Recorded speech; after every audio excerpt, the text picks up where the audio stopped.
देखिए 23 दिसंबर 2020 की तस्वीरें हम आपको दिखा रहे हैं, 29 दिसंबर 2020 की तस्वीरें दिखा रहे हैं और वो बहुत लेटेस्ट 16 जनवरी 2021 की तस्वीरें आपको दिखा रहे हैं। और यहां पर आप देखेंगे तो लग नहीं रहा था कि ऐसा भी हो सकता है। पहले से कोई हवा ऐसी नहीं चल रही थी, बल्कि ममता बनर्जी को खुद आज यकीन नहीं हो रहा होगा कि ऐसा हो रहा है।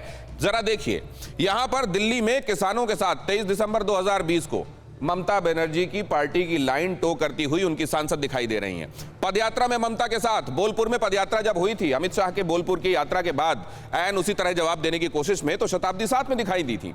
16 जनवरी 2021 ममता से दूर होंगी क्या शताब्दी? 16 जनवरी को क्या यह ऐलान हो जाने वाला है कि वो अब ममता बनर्जी की पार्टी में नहीं रहेंगे? लेकिन इससे पहले उन्होंने जो बात बताई कि बहुत सारा काम देते हैं, बहुत सारा असाइनमेंट मिलता है और हमको स्टूडेंट वाली फीलिंग आती है, क्या यहीं पर सारी चीजें बिगड़ रही हैं? क्या यहीं से चीजें उस तरफ जाने लगती हैं जहां पर एक आदमी को पार्टी में रहना रास नहीं आता? क्या ये अभिषेक बनर्जी और ये नए राजनीतिक सलाहकार इनकी वजह से हो रहा है या ये तो सिर्फ बहाना है?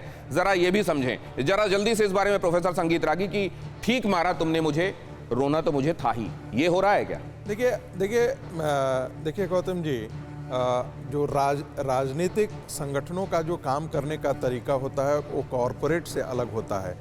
आप देखेंगे कि आज कॉरपोरेट में भी डिसेंट्रलाइजेशन की बात की जाती है और वहाँ पर भी जब आप कॉरपोरेट कल्चर यदि आप डेवलप कर लेंगे पार्टी के अंदर तो स्वाभाविक है कि जो नेता तो 2014 में जब यही भारतीय जनता पार्टी के लिए काम कर रहे थे तब ये कॉरपोरेट कल्चर के हिसाब से नहीं देखा जाना चाहिए था क्या? देखिए प्रशांत किशोर यदि कॉरपोरेट और मैनेजमेंट ही यदि किसी पॉलिटिकल पार्टी को जीत दिला देगी तब तो कोई बात ही नहीं थी। और इस मिथ को तोड़ा है तो भारतीय जनता पार्टी ने तोड़ा, क्योंकि प्रशांत किशोर का मानना यह था कि 2014 का जो चुनाव था वो उसका श्रेय, बहुत बड़ा श्रेय उनको जाता है। उत्तर प्रदेश में जो है तो इस मिथ को अमित शाह जी ने तोड़ा, बाद के जो चुनाव है उसमें उस मिथ को तोड़ा गया।